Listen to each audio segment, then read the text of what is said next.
Catherine Rigbusch de la chaîne Pégase Shiatsu, bonjour. Aujourd'hui, je vais parler d'une petite question qui revient souvent et qui pose parfois problème. Les médecines naturelles sont-elles infiltrées par les sectes ? Non, absolument pas. Ça fait un moment donné que j'ai traîné dans différents milieux de médecine naturelle. Les sectes n'infiltrent pas les médecines naturelles. Il n'y a pas une médecine naturelle qui soit directement impliquée par les sectes. Ce qui se passe, par contre, c'est que les gens sectaires ou escrocs se font parfois passer pour une médecine, mais pas forcément naturelle. Il y a eu le cas, j'avais vu une émission, je regarde très peu ces émissions, mais j'ai regardé 2 ou 3 émissions sur ce qui se passe sur des escroqueries ou bien ce qui se passe au niveau des meurtres. Eh bien, qu'est-ce que j'ai pu observer ? C'est que déjà, vous avez quelqu'un de malsain qui s'est fait passer pour un psychologue. Un psychologue, c'est un diplôme d'État. Ce n'est pas ce qu'on entend tout à fait par médecine naturelle, même si c'est pas du milieu médical, c'est parallèlement au milieu médical. C'est un diplôme d'État obtenu dans des facs de psycho. Donc vous voyez bien, ils peuvent très bien essayer de se faire passer pour un psychiatre, ils peuvent très bien essayer de se faire passer pour tout et n'importe quoi, et de temps en temps, ils se font passer pour un maître Reiki, pour un praticien Shiatsu, pour un kinésiologue, mais ce n'est pas des gens qui sont réellement formés dans ces disciplines. Et là, on a plus à voir au fou dangereux, à l'escroc isolé, que réellement à une secte. Et pourtant, on met sur certains organismes officiels, eh bien, telle médecine naturelle égale secte. Eh bien non, ce n'est pas comme ça que ça marche. On m'a même dit que la Kabbale, qui est un texte ésotérique juif, était un texte qui était véhiculé par des sectes. Eh bien non. La Kabbale, c'est quelque chose de bien spécifique qui a été créé au niveau du bassin méditerranéen, au niveau du sud de la France et en Espagne, qui est un texte ésotérique juif, une autre façon de comprendre la Bible par le biais de l'arbre de vie et de la compréhension du symbolisme de l'alphabet hébreu. C'est quelque chose, vous voyez, qu'on peut vous décrire. Ça n'a rien à voir avec le fait de vivre en communauté et d'appliquer l'amour libre, surtout pour ce qui est du dirigeant. Ça n'a rien à voir avec tout ça. Donc, qu'est-ce qui en ressort ? Les médecines naturelles, c'est important, ne sont pas infiltrées par des sectes. Vous avez parfois des gens malsains qui prétendent avoir un diplôme, entre guillemets, parce que les diplômes de médecine naturelle ne sont pas des diplômes d'État, mais ils prétendent avoir un diplôme d'État comme psychologue ou un diplôme qui n'est pas d'État dans les médecines naturelles. Et en fait, ce sont des gens qui n'ont aucune formation, qui vont un petit peu s'informer sur le jargon qui est utilisé dans le métier, qui vont mettre ça un peu à leur sauce. Donc oui, c'est à vous de savoir si la personne vous conseille telle ou telle personne, est-ce que c'est une personne de confiance ? Si c'est une personne de confiance, vous testez.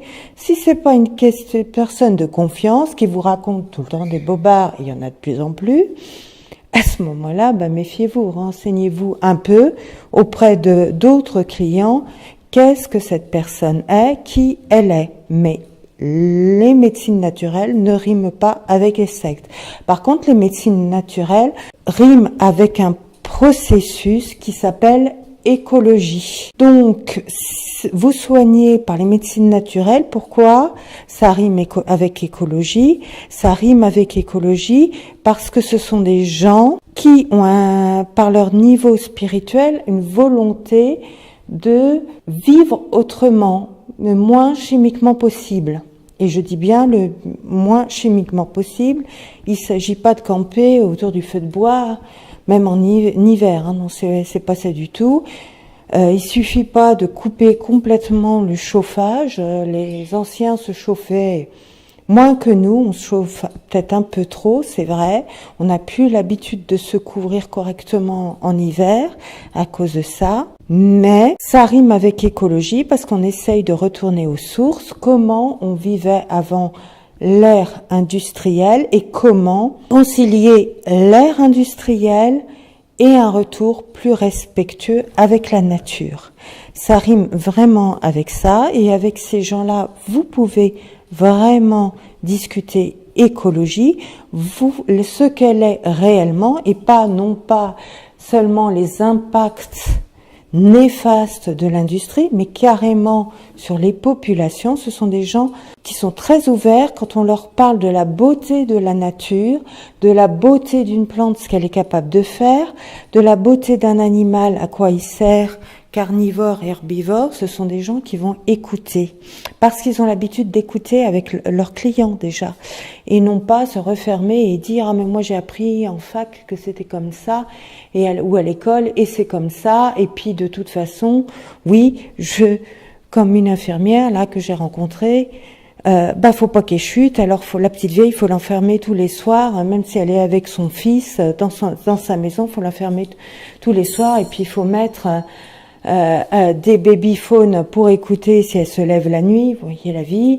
Et puis non, faut mettre un qui pète, avertisseur de présence, de mouvement, détection de mouvement si elle bouge un peu. Voyez le délire de certaines infirmières. Elles sont pas toutes comme ça, heureusement. Donc, je vous le répète, il n'y a pas d'infiltration dans les médecines naturelles de sectes. D'abord, les sectes, ce sont pas des gens isolés comme les thérapeutes. Il peut y avoir des escrocs, mais c'est à vous de vous renseigner un minimum. Là, bien des gens se précipitent. On m'a dit d'aller voir un tel. Non.